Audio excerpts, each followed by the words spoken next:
मेरी पवित्र महीने में गुरुदेव आओ, मैं शास्त्र वाचन करूं प्रतिभा जगाओ। अरिहंत भासित सभी श्रुति देवताओं, क्या बोलना अब मुझे तुम ही बताओ। बोलिए अनंत भगवान की जय। देवादिदेवों आदिनाथ भगवान की शासनायक भगवान महावीर स्वामी की, आचार्य भगवंत कुंद कुंद देव की, आचार्य भगवंत विराट सागर जी महाराज की, पट्टाचार्य भगवंत विशुद्ध सागर जी महाराज की, मम दीक्षा शिक्षा दाता संयम प्राण प्रदाता आचार्य गुरुवर विभव सागर जी महाराज की, द्वादशांश जिवाणी माता की,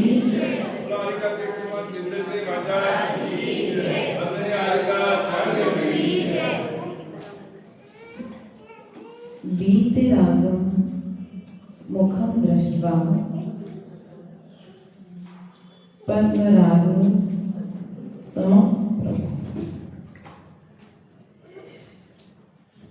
जन्म जन्म कृतं पापं दर्शनेन विनश्यति। वीतराग भगवान के मुख के दर्शन से, दृष्टवा अर्थात देखकर। किसको देखकर? जिनेंद्र भगवान के श्री मुख को देखकर।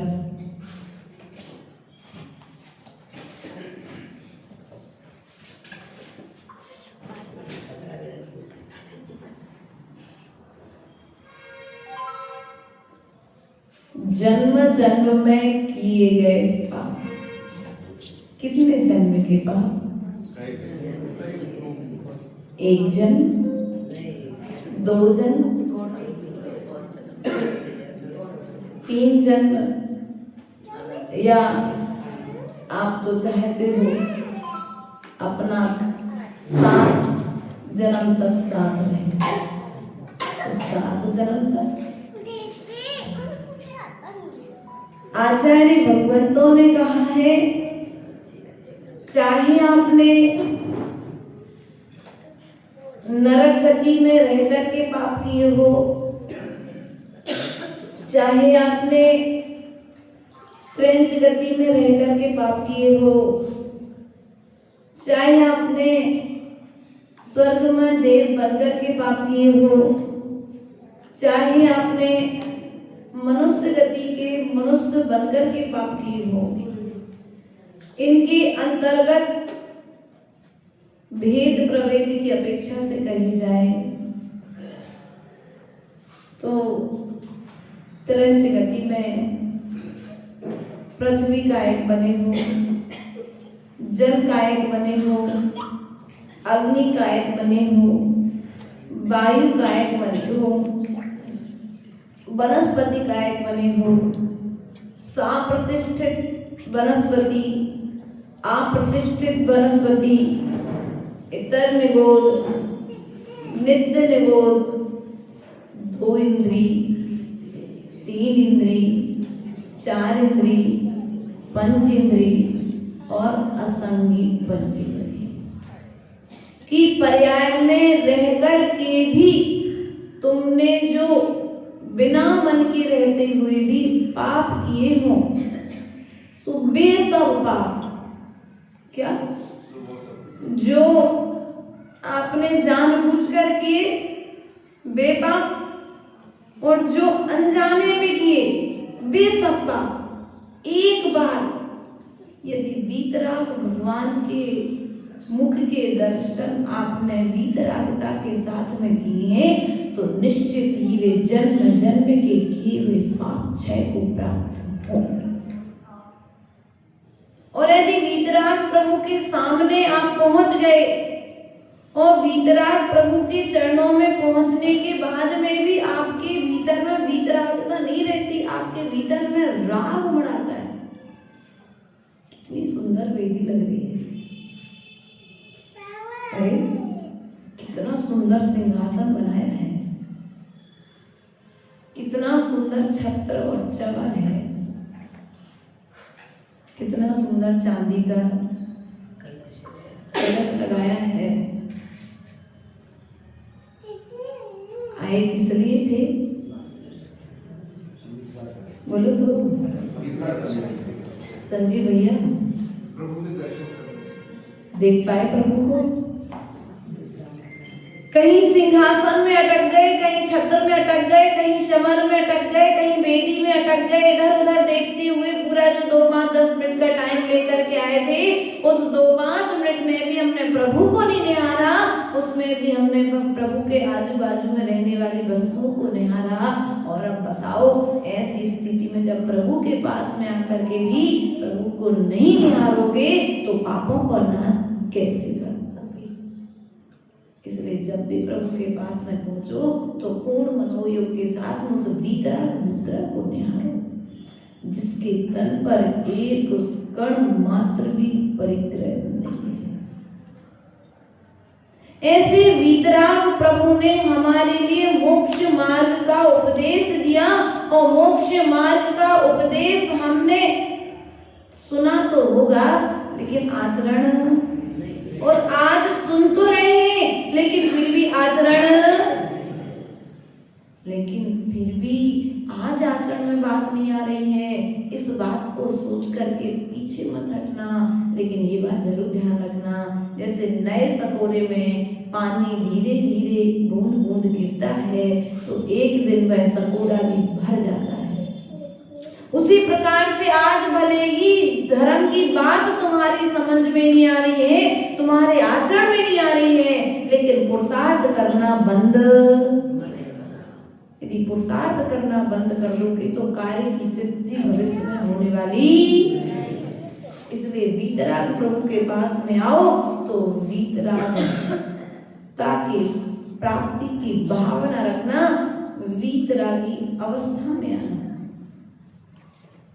कम से कम वैराग के साथ में तो आना। भले तन पर कपड़े रहे लेकिन कपड़े मन में नहीं होना चाहिए। तन पर श्रृंगार रहे लेकिन श्रृंगार मन में प्रवेश नहीं करना चाहिए। स्त्री कमरे में रहे लेकिन मन में ना हो तो राग नहीं आता, और स्त्री कमरे में नहीं और मन में है तो, जहां स्त्री नहीं हो मन में स्त्री है तो वहां बैठे हुए भी तो कर्म का बंध कर देते कि नहीं कर देते। इसलिए प्रभु के चरणों में आओ तो स्त्री का भी त्याग कर देना, उस स्त्री का भी त्याग कर देना, वरना कुछ श्रावकों की स्थिति ऐसी है कि मंदिर में तो आएंगे लेकिन स्त्री और स्त्री के वजन को साथ में ढोकर गिलाते हैं। स्त्री को भी नहीं छोड़ पाते, स्त्री को भी नहीं छोड़ पाते हैं, और संसार के कारण दो ही है, एक स्त्री और दूसरा स्त्री। वीतराग प्रभु ने स्त्री का त्याग किया, इसका त्याग किया समस्त प्रकार की, चाहे काष्ठ की हो, कागज की हो, कपड़े की हो, चाहे औदारिक तन वाली हो, चाहे त्रियंचकृत हो, चाहे देवकृत हो, चाहे मनुष्यकृत हो, सभी तरह की स्त्रियों में त्याग भाव का बोलो तो। अरे माता जी, हमारे स्त्री का तो त्याग है लेकिन फोटो तो कभी कभी देख ही सकते हैं ना। वो बेचारी चली गई, आयु कर्म समाप्त हुआ, वो तुम्हें छोड़ करके चली गई है, लेकिन कभी कभी जेब में रखी फोटो निकाल करके हम अपने राग की पुष्टि तो बोलो कर लेते कि नहीं कर लेते। अब वो स्त्री चली गई है, पता नहीं कौन सी गति में, कौन सी गति के दुख को भोग रही है, कौन से देव के साथ में, स्वर्ग में तो पता है कुछ, वो तो बढ़िया वहां पर आनंद मना रही है, प्रभु के दर्शन करने जा रही है, समूसण में श्रीमंद स्वामी की देशना सुन रही है, देवी बन चुकी है, लेकिन यहाँ तो वीतराग प्रभु के चरणों में खड़े होकर के भी बहुत अच्छी थी माता जी मेरी पत्नी, क्या मेरी पत्नी बहुत अच्छी थी, तुम आज भी परमात्मा के चरणों में आकर के पत्नी को याद कर रहे हो, परमात्मा के चरणों में आकर के पति को याद कर रहे हो, तो बताओ फिर परमात्मा कब बन पाओगे। इसलिए जब भी वीतरागी प्रभु के चरणों में आओ, उनके मंदिर में पहुंचो, दर्शन करने पहुंचो, वीतरागी गुरुओं के पास में, राग से रहित निर्ग्रंथ गुरुओं के पास में पहुंचो, तो क्या करना, बोलो स्त्री का और स्त्री का, बोलो कर पाते हो क्या, और नहीं कर पाते तो पुण्य का फल आपको स्वयं ही निर्णय करना है। क्योंकि पुरुषार्थ करते हुए भी हमें कार्य की सिद्धि नहीं हो रही है। इसका मूल कारण है कि हमने कार्य को पूर्ण मनोयोग के साथ में नहीं किया है। यदि कार्य को हमने पूर्ण मनोयोग के साथ में किया होता तो निश्चित ही हमें सफलता मिलती ही मिलती। इसलिए प्रिय बंधुओं, आचार्य भगवंतों ने सदा से कहा है, जिनेंद्र भगवान का दर्शन जन्म जन्म में किए गए पापों का नाश करने वाला है, हमारे अज्ञान का नाश करने वाला है। किसका नाश करने वाला है? अज्ञान गया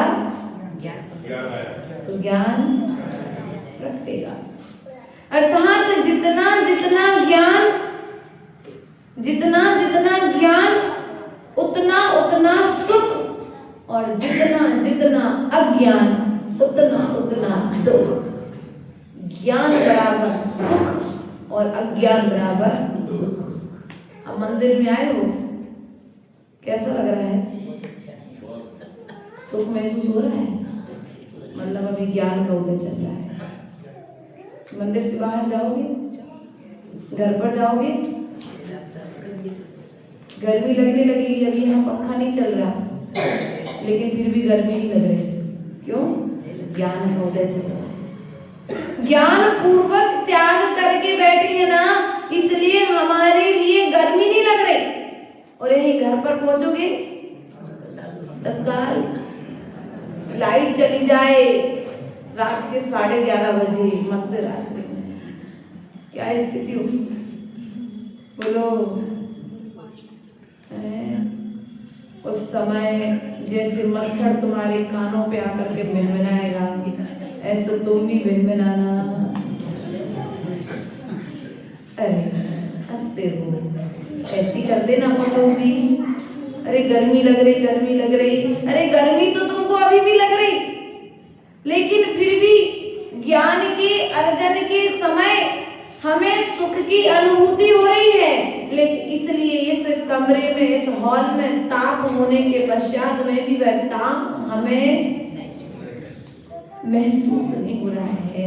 अर्थात ज्ञान का तीव्र उदय चल रहा है। इसलिए जितना जितना ज्ञान उतना उतना, बोलो, जितना जितना ज्ञान उतना उतना सुख, और जितना जितना अज्ञान उतना उतना। अब जब कभी तुम्हारे लिए दुख महसूस हो, उस समय यह विचार करना, ये मेरे अज्ञान की अवस्था चल रही है। और जब तुम्हें सुख महसूस हो, उस समय चलना मेरे ज्ञान की अवस्था चल रही है। क्योंकि वीतराग प्रभु का दर्शन पापों का नाश करने वाला है, दुख को देने वाला। बोलो। लेकिन किन्हीं लोगों के लिए तो भगवान का दर्शन भी दुख को देने वाला हो जाता है। देता है कि नहीं देता है? अरे मंदिर आए थे, इच्छाओं की पूर्ति नहीं हुई, तो वो दर्शन भी दुख को देने वाला हो गया। अरे भगवान, हमने आप कितनी पूजा भक्ति करी, आपने मुझे क्या दिया? भैया वीतरागी प्रभु के पास में तुम्हारे लिए वीतरागता मिलेगी, तुम्हारे लिए राग के साधन नहीं मिलेंगे। जो चीज भगवान के पास में नहीं, वो भगवान तुम्हें देने की ताकत भी नहीं रखते हैं। इस बात का विश्वास रखो, और जब तक इस बात पर विश्वास रखोगे तब तक सफलता प्राप्त करोगे। और जब तक इस बात पर विश्वास नहीं होगा, तब तक तुम्हें जैन शास्त्रों पर विश्वास नहीं होगा। इस बात का विश्वास सदा रखना, क्योंकि आचार्य भगवंतों ने कहा है, कुछ श्रावकों की प्रवृत्ति हुआ करती है, मंदिर में भी आते हैं, लेकिन मायाचारी छोड़ नहीं पाते हैं। क्या? मंदिर में भी आते हैं, लेकिन मायाचारी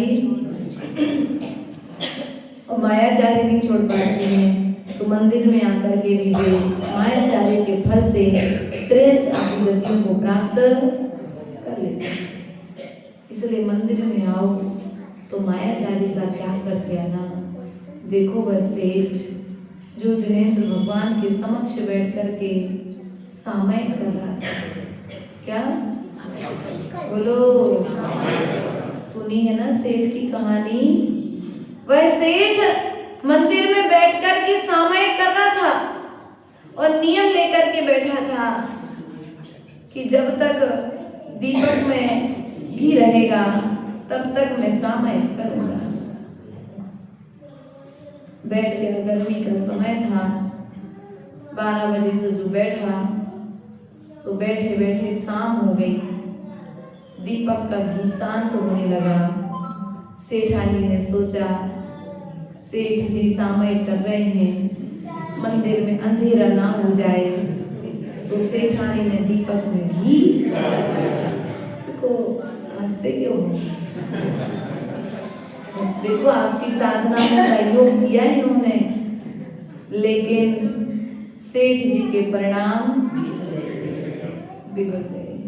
क्या कर रहे थे सेठ जी? बोलो तो।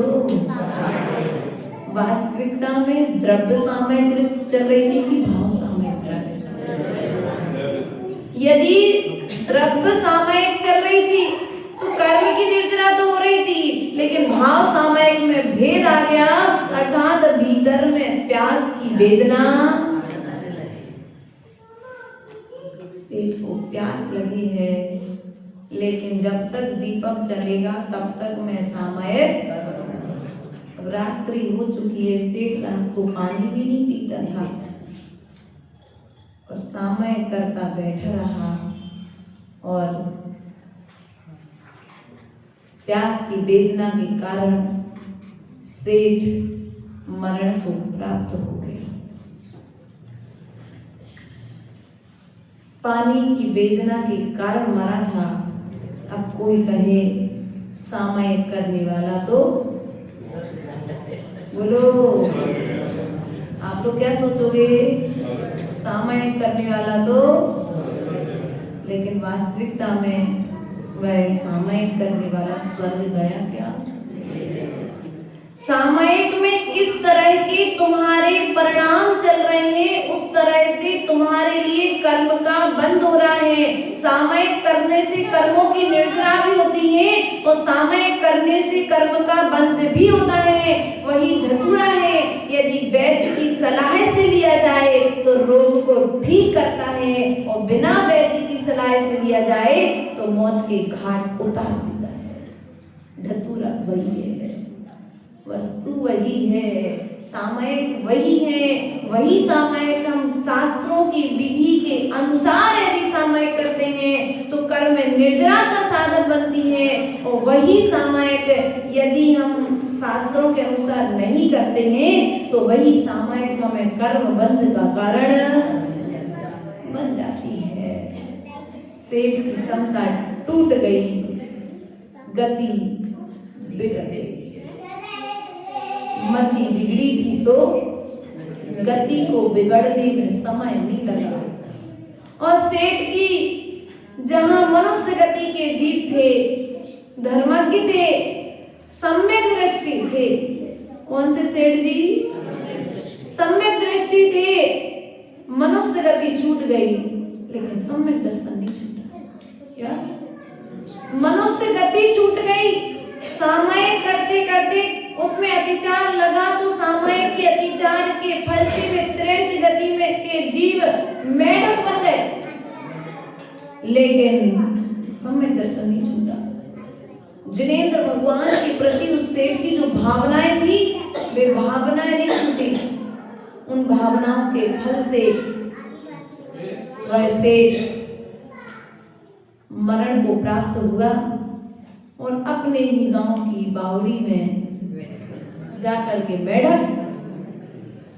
अब सेठानी रोज रोज उस बावड़ी में पानी भरने के लिए जाती, और जब जब सेठानी बावड़ी में पानी भरने के लिए जाती तब वह मेढक बाल्टी में के साथ में ऊपर सेठानी के पास उछलता। सेठानी को पता नहीं था कि ये सेठ है। वह रोज यह दृश्य देखती तो वापस उस मेढक को बावड़ी में भेज देती, डाल देती। एक दिन मुनिराज नगर में पधारे। उसमें अवधि ज्ञानी मुनिराज थे।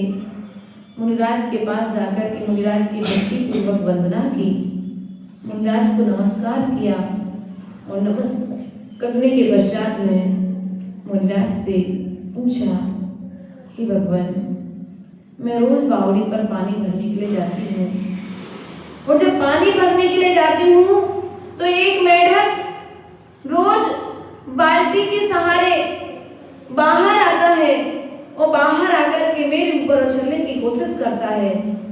इसका कोई कारण, इसका कोई पूर्व संबंध? तो मुनिराज कहते हैं, हाँ सेठानी, वह मेढक और कोई नहीं है, तुम्हारा पति सेठ है, जो प्यास की वेदना के कारण मरण को प्राप्त हुआ और मरण करके वह तुम अपनी ही बावड़ी में मेढक हो गया है और वही मेढक कुछ समय के पश्चात में स्वर्ग का देव होगा। सेठानी बड़ी संतुष्ट हुई।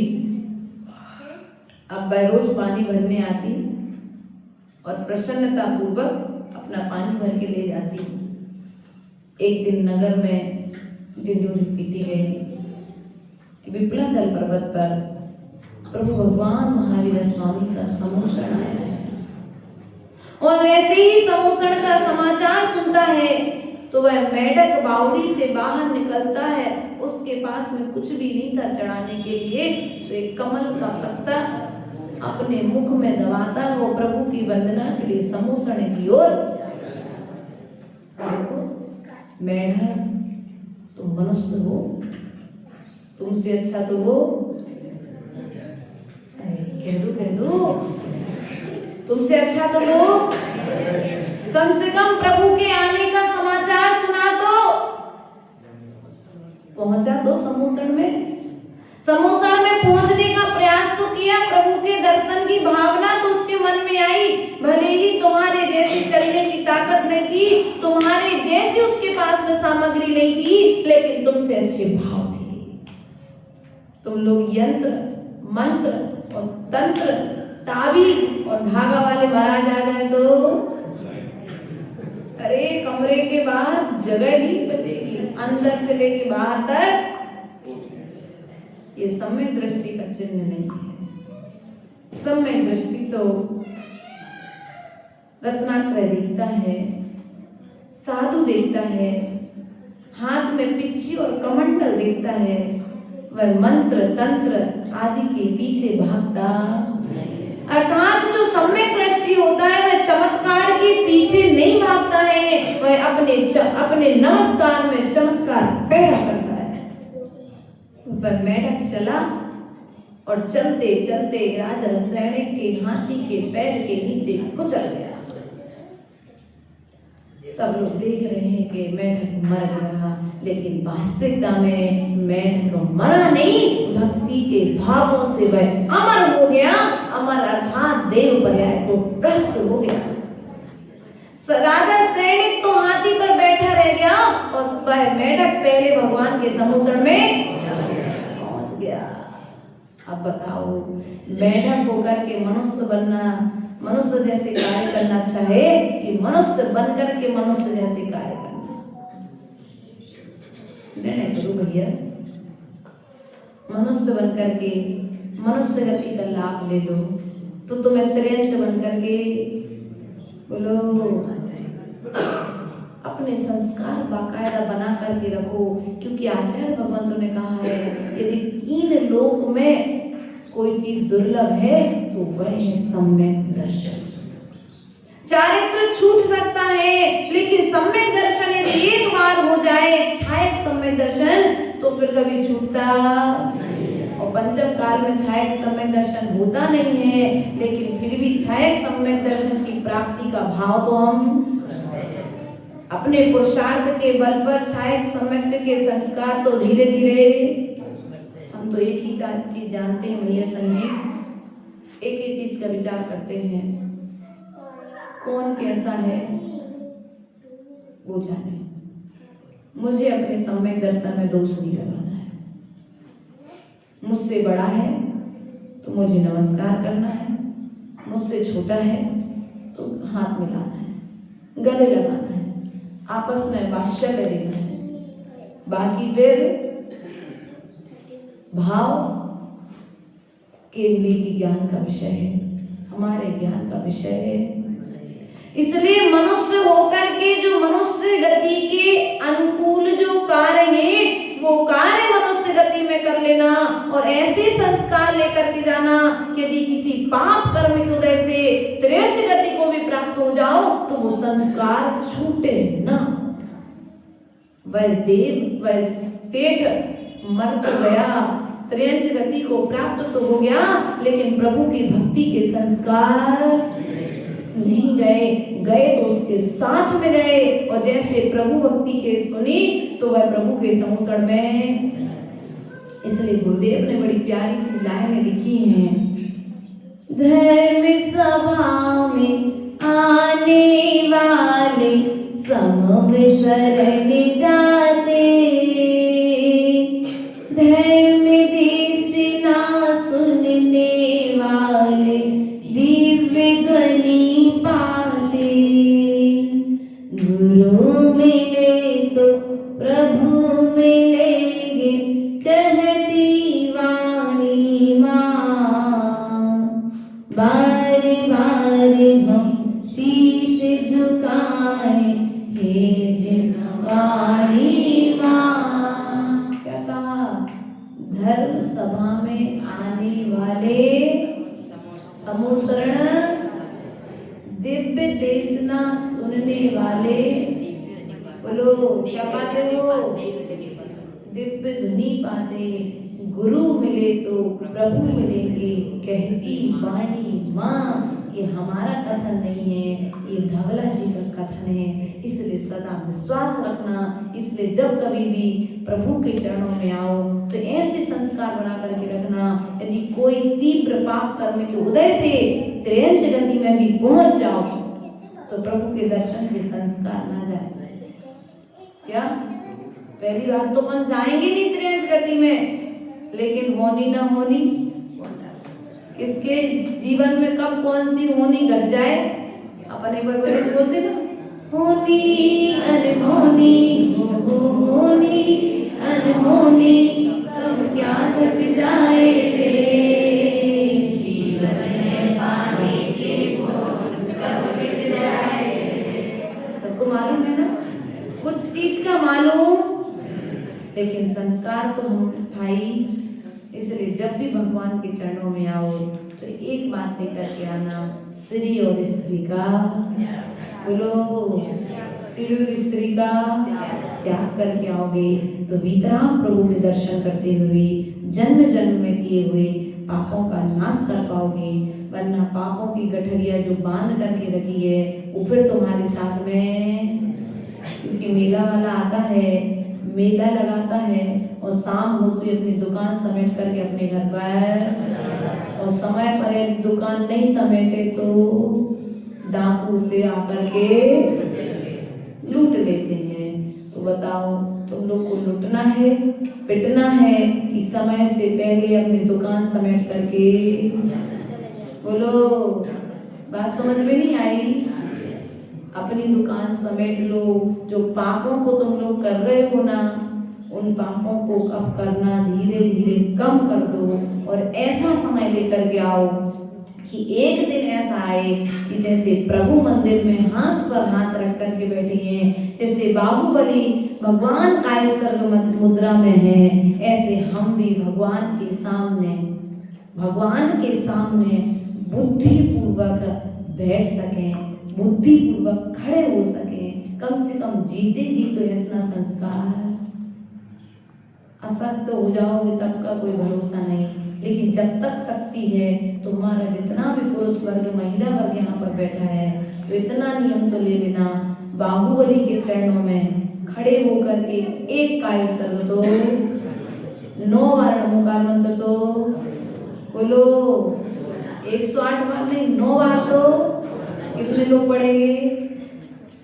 जैसे बाहुबली खड़े, तुम लोग बैठ करके करना, लेकिन आप लोग खड़े होकर के महिला वर्ग भगवान के चरणों में, चाहे आदिनाथ के चरणों में करो चाहे बाहुबली के चरणों में करो, बैठ करके 9 बार नमोकार मंत्र। कैसे नमोकार? आंख बंद करके।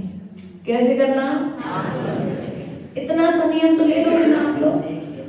एक नियम मात्र इतना सा कि बाहुबली के चरणों में या आदिनाथ के चरणों में कायसर्ग करेंगे हमारे भैया लोग तो आंख बंद करके 9 बार नमोकार। कितनी बार? तो क्या विचार करोगे उस समय?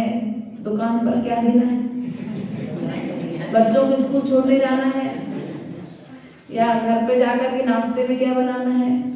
क्योंकि सबसे शांति वाला समय तो वही मिलेगा आपको, कायसर्ग वाला। उस समय क्या विचार करोगे?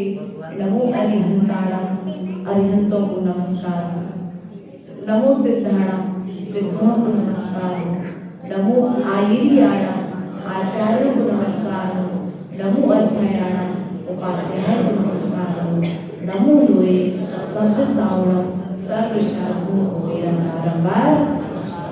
अब अगर और समय मिल जाए तो अरहंतों के 46 मूल गुण, सिद्धों के 8 गुण, आचार्य के 36 गुण, उपाध्याय के 25 गुण और साधु के 28 गुण। और यदि समय मिल जाए तो किन किन के कौन कौन से मूल गुण हैं उनका भेद कर लेना। फिर भेद के पश्चात में एक एक मूल गुण की परिभाषाओं को स्मरण में लाना और एक एक मूल गुण की परिभाषा को स्मरण में ला करके किसी एक परिभाषा को अपने आचरण में लाने का प्रयास करना। निश्चित ही तुम्हें भगवान बनने में समय नहीं लगेगा। बोले भगवान महावीर